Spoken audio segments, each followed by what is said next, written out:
I do a few things. I run project.dialog.com. At the same time, I teach at Nottingham, and I also am doing my PhD there. Well, we're about, I don't know, about over 30, 35 years into the process, and it seems to be defining in Malaysia's future, in the sense that institutionally, culturally, and politically, it's really defined the national imagination, rightly or wrongly. So there's a lot of Malays, I would say, by and large, would identify with it as a positive thing. Those who don't really understand why it has to be that way, why Islam has to inspire cultural, political, and social life so much, will feel uneasy about it. So I definitely see in the coming decades Islamization to be a very polarizing issue among Malaysians. Yeah. Personally, it's going to be the cause of a lot of misunderstanding and a lot of tensions. Malaysia is a very complex country demographically, linguistically, culturally, ethnically, historically, ideologically. It's very diverse. Of course, you can say that all countries deal with diversity to a certain extent, but I would say that Malaysia's case is more complicated because the layers of diversity overlap with one another. So you might have linguistic diversity within ethnic homogeneity, right? So similarly, you might have religious diversity within ethnic homogeneity or cultural homogeneity. So to have one cultural agenda override everything will complicate, the more important process of assimilation, integration, understanding. So when you have one outlook that's hegemonic over others, then you're going to have tensions, and that will lead to problems. The other thing too is that we tend to forget that Islamization is even a problem within and among Muslims as well, because you have a dominant form of religiosity or piety dictating the terms of what Islam should be like, legally, culturally, in the education system. This leaves little room for different interpretations of Islam. Yeah. So even within the Sunni approach, you might have one that's more dominant, say the kind of so-called Salafi/Wahhabi approach. Then you wonder, well, what about other interpretations of the Sunni school? And then this is to say little of Muslims who do not fall under the Sunni interpretation of Islam, like the Shias or Ahmadis, who have actually suffered the brunt of the Islamic authorities in their attempt to, normalize and make Islam more uniform across the board. So it's not just necessarily a Muslim and non-Muslim issue, but even an issue within and among Malay Muslims in the country. You can even ask, what will happen to the more liberal-minded or more secular kind of oriented Malays who don't necessarily identify with where Islamization is going. What will happen to their rights? What will happen to their autonomy to not abide by the script that the religious authorities have prepared for Malays? So yeah, it's going to fragment us in many ways, I think. So that's the dominant mood right now, in that the air of conformity is so strong,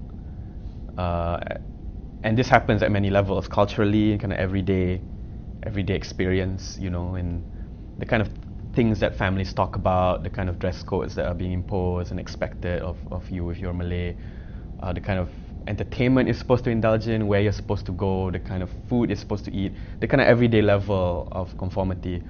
And this is compounded by the kind of institutional reach of the Islamic authorities, right? I mean, if you're a Muslim, you're subject to both legal systems, the federal civil legal system, and of course the state level Sharia legal system. So you're answerable to two courts, right? So you basically have more laws to follow. And then politically, you have the NEP, or rather, it's no longer officially in place, but the mentality of the NEP, the idea that Malays are to be privileged and protected, and that too takes up the definition of Malayness, right? So there's only one way this can play out. You'll be subject to more regulation as a Malay, and with little recourse, you can sense that there's going to be estrangement, for those who might not abide by where things are going. But I would also add that there's a pressure in conforming and abiding as well, because I don't think that anybody is really meant to be subject to so many rules and so many levels of it, that those who do identify with the process, they do so but not in their terms. So that creates tensions as well, abiding by all these expectations still not lead to real empowerment, because real empowerment, in my view, has a lot more to do than just being protected by the state, or conforming in society. That doesn't really mean empowerment or protection, right? To be empowered, to be protected as a community requires a different kind of conversation rather than how many laws should we abide by or how much we have to conform. So it's going to be very neurotic few decades ahead. Yeah, I think we have to kind of be careful here, because all cultures, to a certain extent, all communal life demands a certain uniformity. So there's the whole idea about face, saving face, and the idea of shame. That's pretty universal. But the problem with the Malay context is that it's been over politicized. What you have essentially since independence onwards is this project to strengthen the Malay nation. And once you embark on that at a national mass level scale, right, then conformity doesn't just become about blending in, it becomes about playing your part in a bigger project. So what's happened since independence, the idea is that Malaysia must be made more Malay, right? We have the constitution that recognizes the special position of the Malays. Then you have the 12, 13 monarchies that are supposed to protect Malay identity, and then you have the NEP, which is supposed to enrich Malays. So the idea is that it's not just belonging; it's really nation building. It's much more compelling to conform because you've been socialized to see Malayness in terms of power. That you're not just an individual who happens to belong to a culture.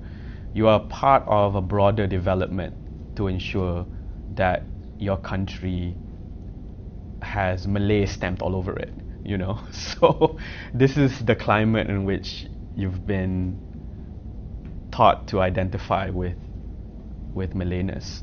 And of course it doesn't, on a personal level, you don't feel it. I don't feel that, on a personal level, on an everyday level, you don't feel that your life is very political. But we're not just separate, distinct individuals, right? We're always a part of a broader world, whether it's kind of socially and culturally, and this ties into a broader national context.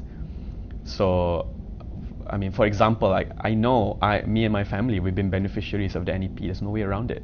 The kind of how can we look at the statistics to see the increase of Malay doctors, the increase of Malay professionals, the increase of Malays in the civil service, if not for the fact that the government has engineered this to be the case, So we're all over politicized, and that adds to greater anxieties, to play a certain role, to fulfill certain identity tropes and all that. So when there's so much of that pressure happening among other communities, right? So you're not just developing Malays, you're not just Malay. There isn't just a Malay development project. but it's happening in comparison with how Chinese are doing, how the Indians are doing, how the Sabahans and Sarawakians are doing. You really have major status anxieties, you know, because your power isn't secure. You are to develop in a multicultural polity with other Malaysians. So there's always this, you know, this specter of comparison. How well are we doing depends on how well other people are doing, and this just adds more and more pressures, anxieties, and the default mood is just to conform, you know. So Islam has a psychological role in this, in that, you know, it claims to offer a moral code that one must abide by to be saved and to be, you know, to be happy.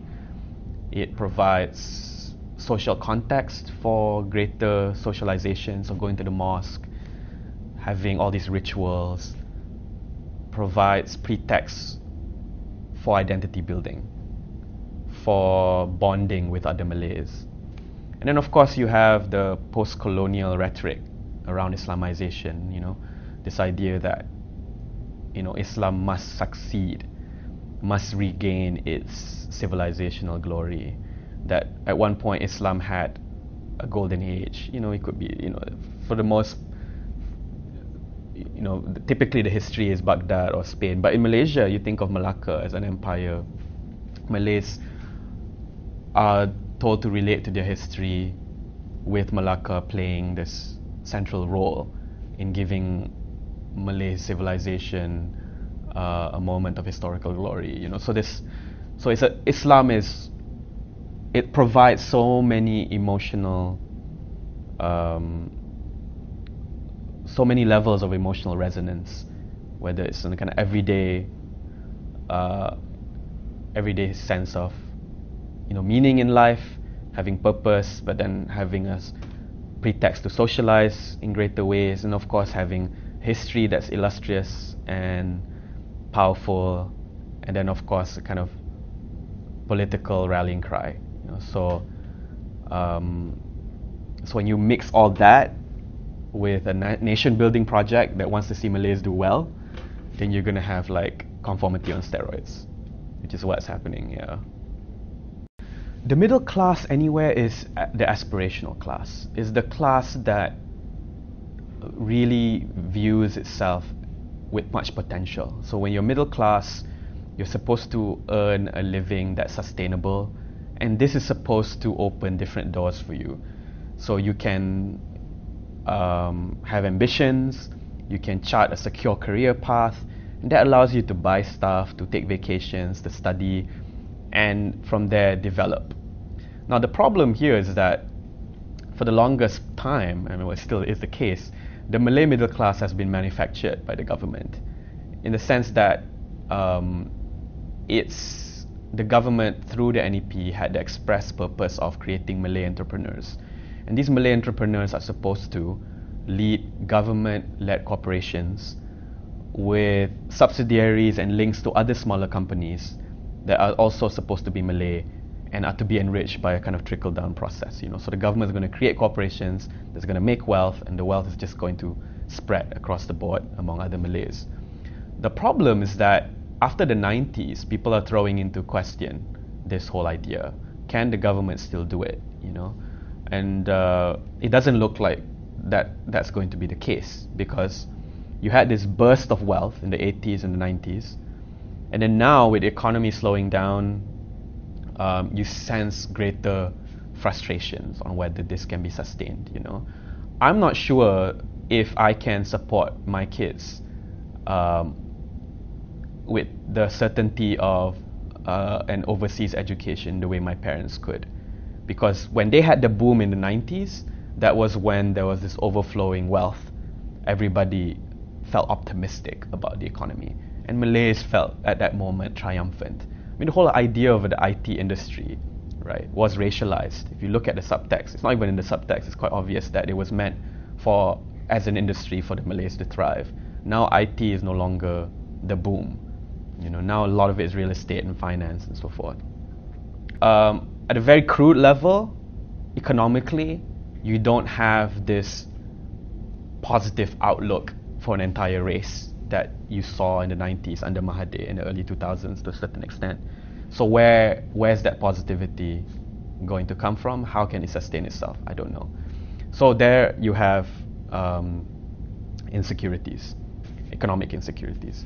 Now, the middle class Malay happens to also be the driver of Islamization. So if you look at where Islamization boomed, it was in the universities that the government built. So when the government wanted to build a Malay economy, it needed a Malay labor force. What did that mean? It meant that you need Malays who are at least equipped with a university diploma. What did this mean? It meant that you needed to build universities. What did that mean? I know it's a long chain of meanings here, but it meant that Malays had to migrate from the cities to the towns. That's where all the universities were built. Bangi, Shah Alam, where UITM is, to less extent KL, we know where UM is. But the earliest universities were in the cities, so you had mass migration into the cities, into these universities. And when they were detached from their rural life, it was a massive transformation that religion played a central role as a way to bond these different Malays from these different areas. In addition to that, you had Malays who were sponsored by the government to study overseas, to become chemical engineers, to become civil engineers.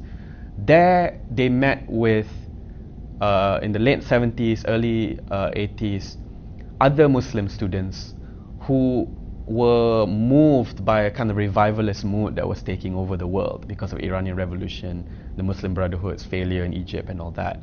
And then they came back to bring, these professionals came back to bring the ideas back to the country. So the revivalist period saw that a lot of the earliest educated Malay middle classes were very drawn to political Islam.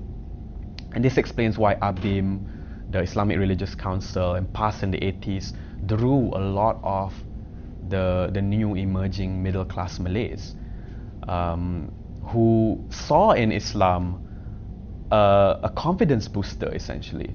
You know, the idea that, you know, Islam is going to inspire them into success, that it's going to provide them with the ethics needed to survive a competitive world. All this blended into the broader kind of economic project of enriching Malays.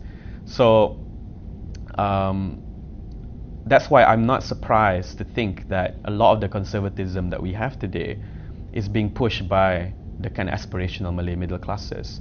I'll give you an example, right? A lot of times the liberal narrative says that the problem is between urban Malays and rural Malays, but you just have to think about places like Bangi and Shah Alam, which is middle class, which is affluent, but also very religious and conservative. That already throws into question this whole idea that urban Malays are a bit more open and a bit more progressive. They're not. You know, in fact, I would say that the urban Malays are the ones that are really, really promoting this sort of puritanical and this conservative outlook, very legal, law-driven outlook of Islam, you know. So you couple that, the conservatism that's gracing the middle-class Malay context, and the definitely insecure economic setting right now, then you just have layers of insecurity, you know. So to be a middle-class Malay Muslim is to be very insecure. That's basically the short answer, you know, because you're socialized in a particularly legalistic form of religion, form of Islam, that is very tied to this emotional need to succeed in a competitive economy. In a time when the economy is really bad, then some of these anxieties will need to find some form of release or some form of expression. And politically, what that means is greater Islamization, more obedience to the laws, more obedience to rules, halal everything, make sure your clothes are halal, your car is halal, your chair is halal, your socks are halal, yeah, you just can't halalify the world enough, it seems, you know. So to me, it's this festival of insecurity that's going to play out another 50 years. I can see it. Yeah. I think religion is always interpreted within a context, and the context right now is that Malays must be the successful demographic in this country, right? That's the whole idea. After independence, after May 13th, we want Malays to make it, so that their peace of mind will give other people peace of mind. You know, that's the kind of crude way of putting it. You know, but I think there's a lot of truth to it, because they're the majority, because they are the ones with the cultural institutions with all the power, right? So their well-being is supposed to signal well-being for everyone else. But you know, there's only so much. I met with Clive Kessler the other day, and he said, you know, if you're the stepchild of politics, people who are marginalized, basically, he's saying, you have issues. But if you're the anak emas of the system, you have other issues as well. You know, that you're so used to, you're always being told that you need to be protected, that the idea of facing the world without this yearning for protection becomes more foreign and more alien, and then you have a greater reason to be insecure, you know. So it breeds its own demons, right?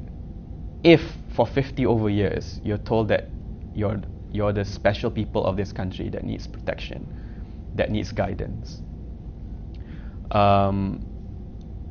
then you can't see the world any other way, you know. Which is why Malay politics always around the idea of the state. So UMNO has a kind of ethno-centric state. Then PAS is talking about an Islamic state. But either way, they're talking about how to best build a protector state for the Malays. You know, why can't we have... I understand that there are good arguments for welfare state, basic provisions for education, for healthcare, for social security, right? That any developed society must provide for its citizens. I get it. But the idea that a state must protect an identity is something completely different. And it breeds this outlook that circulates around the idea that you are always in need of guidance. And for as long as that happens, you're not going to have proper development or discussions on the real questions of, you know, what does it mean to really coexist, not only among different cultures, but cultures that are different but also evolving, you know, and what are the compromises that really needs to be made so that everybody feels at home. We're not even near those kinds of discussions. A lot of it is still around identity, you know, cultural, religion, how to protect it. Then everybody's under siege, right? So ecological distress, you know, floods happening, the haze that's routinely an annual thing now.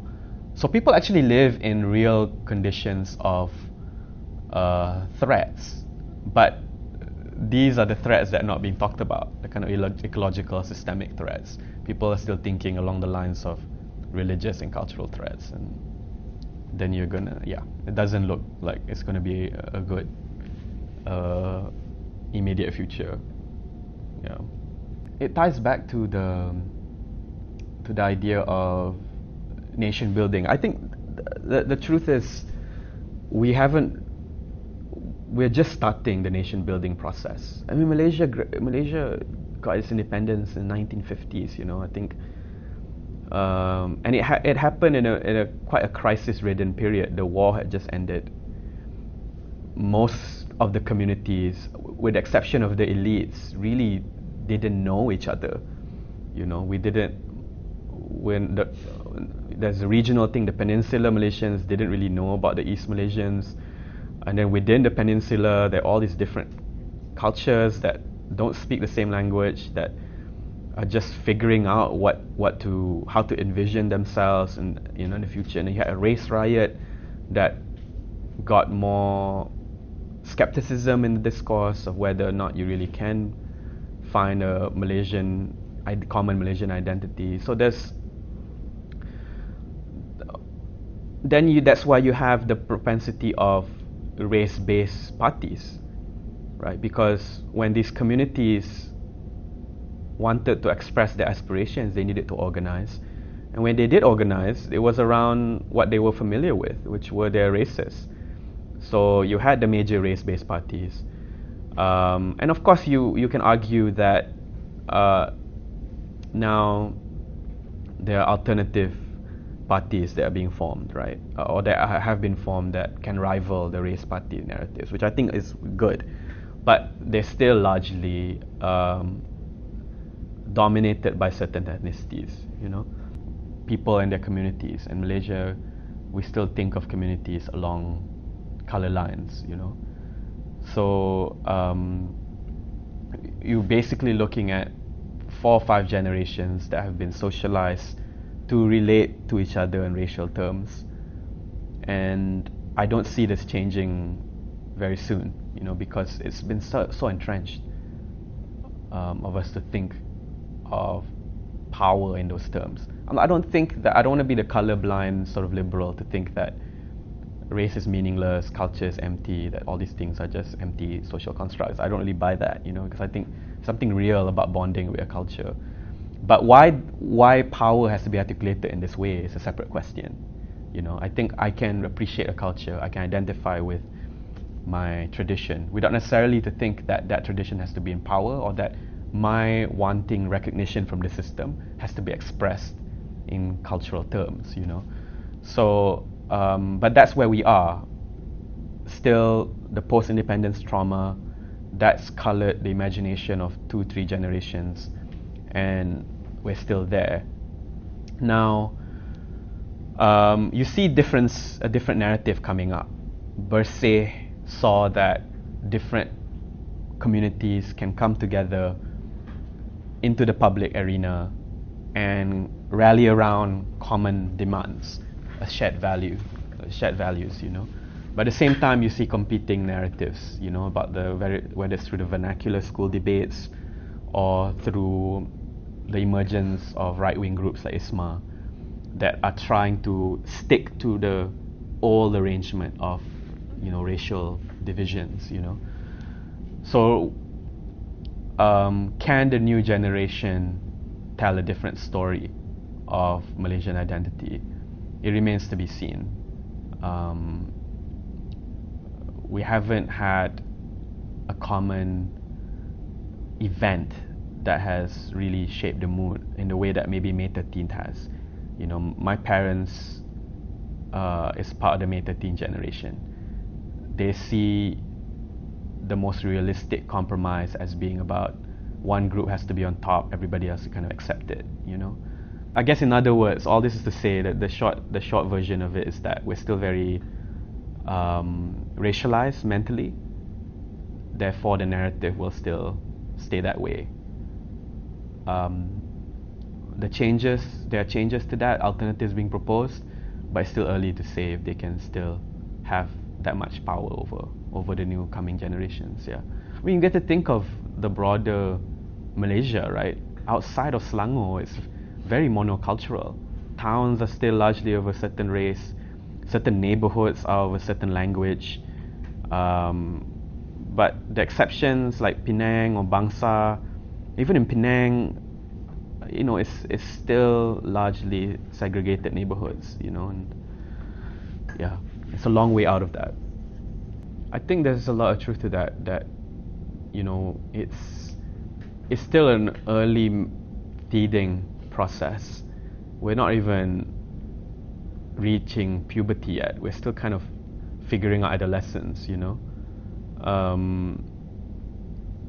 figuring out our identity basically. But realistically speaking, this is what all nations go through. You know, I don't think we tend to think of stability as, you know, as the hallmark of what it means to have an identity, but no country really is any given time stable. They're always trying to figure out their values. They're always reevaluating what they're about, you know. The question here is whether or not we're stuck at the same issues, and not only that, issues that are kind of petty and ultimately unproductive, or we're moving to disagreeing about better issues. I would like to see Malaysians really think about climate change or something, and then all the parties being differentiated by their positions on climate change. And we'll have real stern disagreements. Might even have a riot or something, but it's about climate change. At least the struggle is about something that's serious, rather than about, what language you speak or what you believe in, or, how much of your body you have to cover up in shame or something like that. I mean, these are the kind of things that animate our discourse. So I'm not utopian about it. I don't think that there's going to be a day when there's finally consensus from, Sabah all the way to like Perlis about what we're supposed to be as Malaysians. There's not going to be that day, but I would like us to graduate to like more interesting, more pressing discussions. So a bit of alienation is good, because that compels us to really speak out, because we're too comfortable and there's really nothing to struggle for, right? And I think any society is richer for its struggles. But what is it that we're struggling for? I mean, if after so many years we still can't really, we can't really come together to make everyone count, the most basic aspect of the identity count, then we've still got a long way to go, So yeah, I think it can't be reconciled. I think what's happened is that religious values are being made more ascendant, right? So at some point, there was this moment when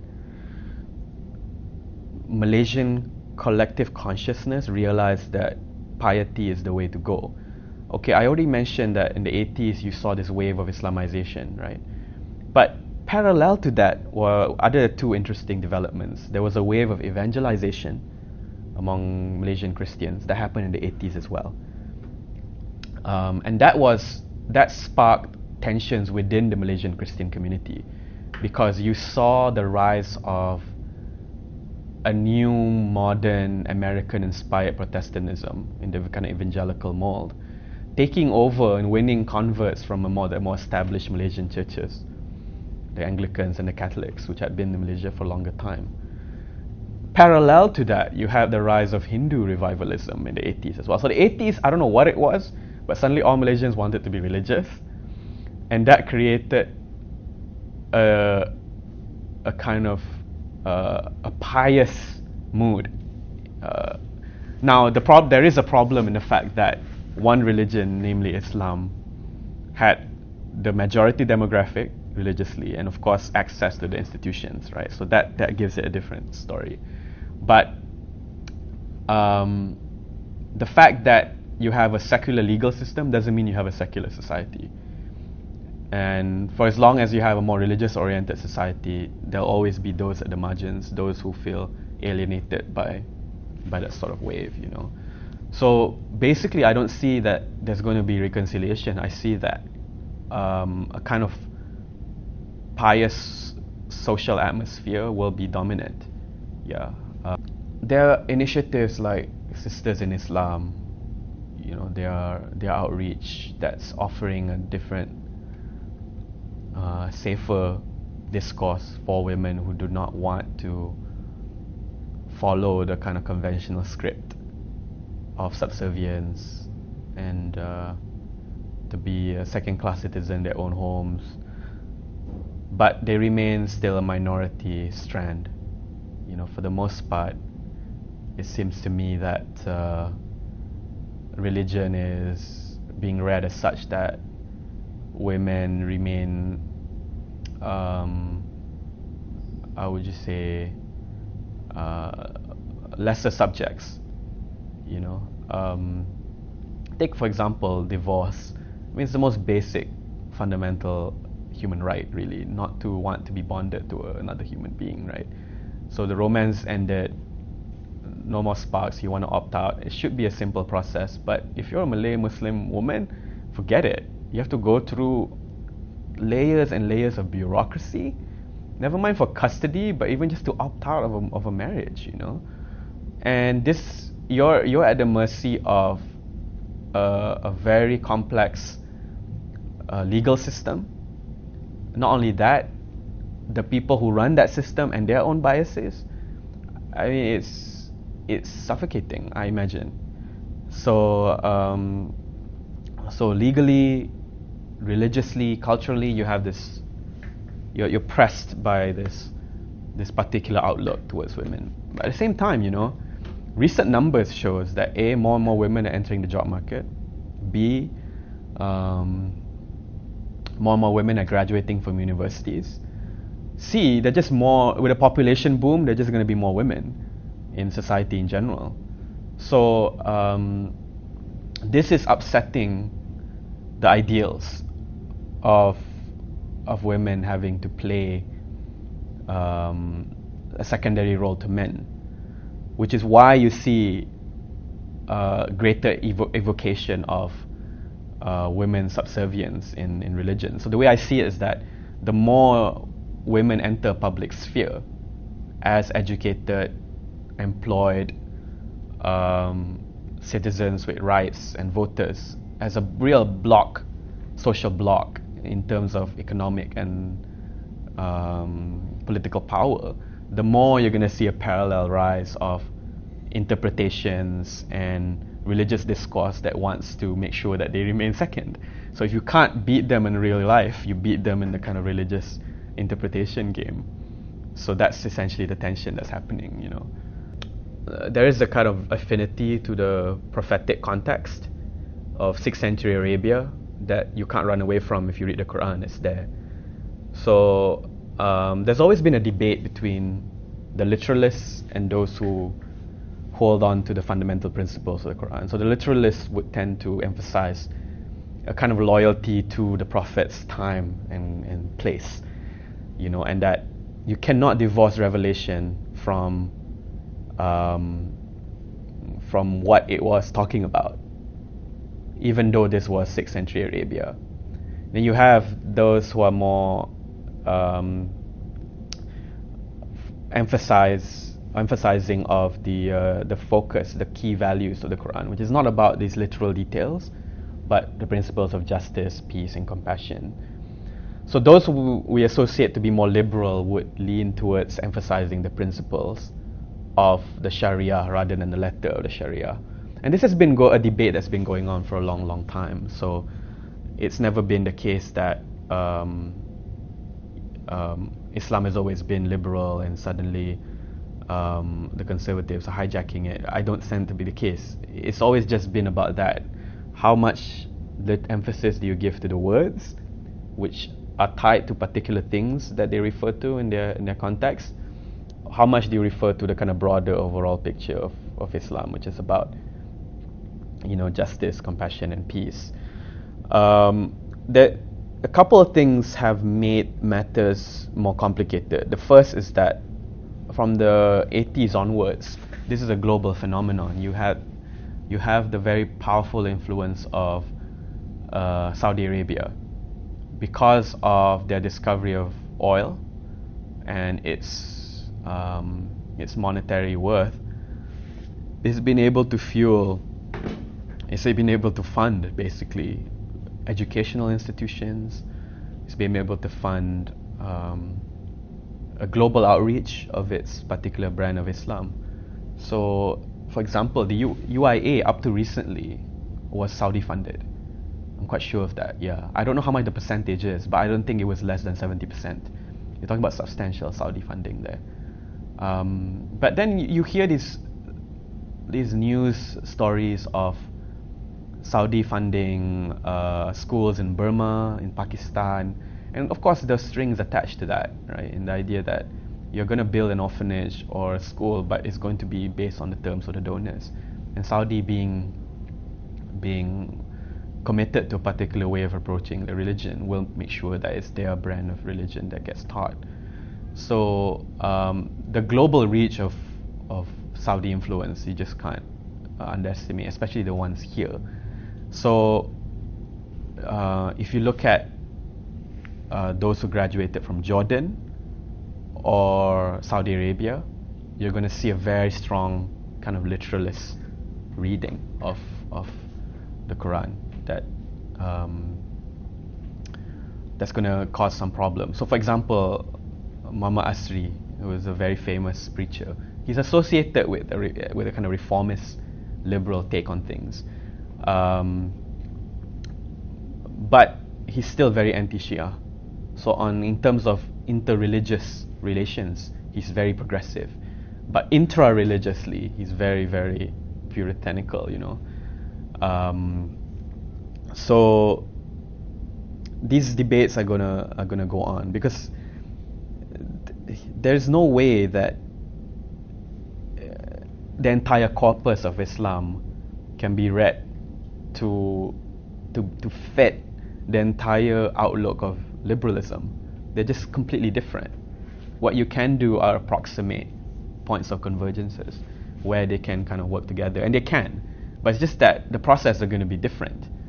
A Quranic hermeneutics is going to, the Quranic process of interpretation is going to entail its own sets of discourses and questions, you know, and whereas a liberal project will have its own.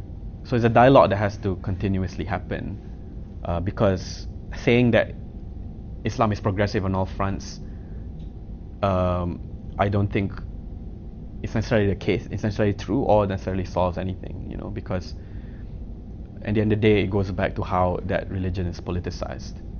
So yeah.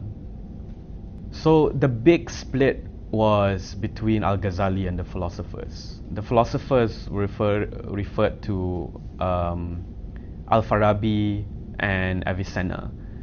And Al-Ghazali was quite clear that he had no issues with logic, he had no issues with math, he had no issues with physics either. I'm not sure if he... But basically he said that the problem with the philosophers is that they took the conclusions of the Greeks and imported it into Islam to the point where it transgressed certain basic Islamic tenets. For example, Al-Farabi and Avicenna did not believe that the world was created ex nihilo. So they felt that the world had always been eternal, that there's no point at which there was nothing. To them, nothing is unthinkable. And the second thing that Avicenna and Al-Farabi held was that there's no bodily resurrection after death. Yeah. So already this whole idea that the world is eternal and that you do not resurrect after death was that contravened two basic principles of Islam. And Al-Ghazali felt that this meant that they had taken philosophy too far. So the debate was really not so much about whether philosophy should be read or should be banned, but the idea that in what way, and Al-Ghazali's project was brilliant in this sense, in what way should Muslims engage with philosophy in such that it does not lead to those transgressions. But then the problem is that you will have to accord the same amount of primacy to scripture, right? Because on what basis can you really say that that the world has a creator and all that must come from scripture? And Al-Ghazali is going to build a philosophy that's largely based on scriptural presuppositions, that the world was created out of nothing, that we can resurrect ourselves after bodily death and so forth. Those things make sense. That's what he's going to say. But you know, I don't have much sympathies for that. I mean, I personally don't think that that's really an interesting project to kind of square it. But this whole idea that reasoning must have limits is to me already quite conservative, and that's going to close doors of other forms of engagement that are going to be richer, you know. So even today, and I can't cite the name because I haven't bothered to remember it, but there are big scholars that still want to argue that the earth is the center of the universe, you know, because that is what the Quran says. So the kind of because it doesn't follow the Quran, you know. So I mean, these are the kind of debates that still go on. But you have people like Tariq Ramadan, who I feel, you know, he's actually trained in Western philosophy. So he's steeped in the discourse of a secular philosophy, but at the same time a practicing Muslim. So he believes that there's no issue, really, that the two can actually blend and can have productive encounters. Muhammad Iqbal is another one. He's a Nietzschean, Hegelian and Nietzschean. He's very inspired by German philosophy, because I think he studied German philosophy when he was in Oxford or something like that. But he was actually exposed to Western discourse and found no issues in using its insights to better understand Islam. And then you have Abdul Karim Surush, also a philosopher based in Iran. The late Muhammad Arkun, very influenced by French philosophy. Muhammad Aziz Lababi, Hassan Hanafi. You have these brilliant scholars who they don't even question the whole compatibility stuff anymore. They just read them and they just try to blend the insights together. So but the problem is that they're not influential, except for Tariq Ramadan. But even then, he's not really influential as a philosopher. He's influential as maybe a kind of a historian, maybe, or a theorist, a critique of certain fundamentalisms. But I don't feel that he's really appreciated for his more philosophical works. So there you have that problem. The popularity lies in legalism. Muslims like rules. That's what the demand is. They want to be told what to do. So that's why if you just look at the popular preachers like Azhar Idros, that's all they talk about. Do's and don'ts, do's and don'ts. And there's several reasons for this. The first is that it makes religion, which is very complicated, it makes it practical. It makes it very easily digestible. And this has legs. This is what ultimately makes religion very useful. You don't have to think. You just go to these guys, they tell you what to do. If you don't like this guy, you go to another ustad, and maybe after 4 or 5 ustad, you kind of approximate the best choice, And for a capitalist society that's all about saving time and making everything practical, this is very suitable, this approach to religion. So you can still have Islamic philosophy, but A, it's not very popular, and B, it's not very practical. So that's unfortunately where we are. Yeah, I think I really believe that there is a class struggle within the Malay context, that fundamentally one of the big driver of the problems is the tension between the plebeian Malays and the elite Malays. The elite Malays being those who inherit power from their links with